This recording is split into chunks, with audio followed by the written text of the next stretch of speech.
หาជនជាពិសេសបងប្អូនខ្មែរអ៊ីស្លាមបានផ្ទុះប្រតិកម្មយ៉ាងខ្លាំងចំពោះក្រុមភ្លេងការប្រពៃណីមួយក្រុម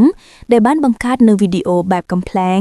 មានលក្ខណៈដូចមើងងាយដែលបានយកត្រាបនៃការធ្វើការគោរពថ្វាយបង្គំរបស់សាសនិកអ៊ីស្លាមទូទាំងសកលលោកមកធ្វើជាការលេងសើចសប្បាយរីករាយដែលវាជាកាយវិការប្រឆាចពីសិលធម៌ស្អាតស្អំ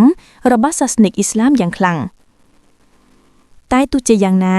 ក្រោយរងការរិះគន់យ៉ាងខ្លាំងពីបណ្ដាញសង្គម Facebook នៅទីបំផុតនាថ្ងៃទី6ខែធ្នូឆ្នាំ2025នេះមន្ទីរវប្បធម៌និងវិចិត្រសិល្បៈខេត្តត្បូងឃ្មុំបានកោះហៅក្រុមភ្លេងប្រពៃណីខ្មែរនេះជួយ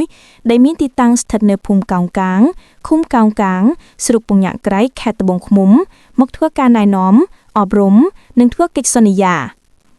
ហើយជាមួយគ្នានោះផងដែរលោកមុកជូចដែលជាប្រធានក្រុមភ្លេងប្រពៃណីខ្មែរនេះជួយក៏បានចេញមុខសុំទោសជាសាធារណៈទៅដល់មហាជនជាពិសេសបងប្អូនខ្មែរអ៊ីស្លាមទាំងអស់ថាក្រុមរបស់លោកសន្យាលែងឲ្យកើតមានទង្វើដ៏ខុសឆ្គងបែបនេះទៀតឡើយ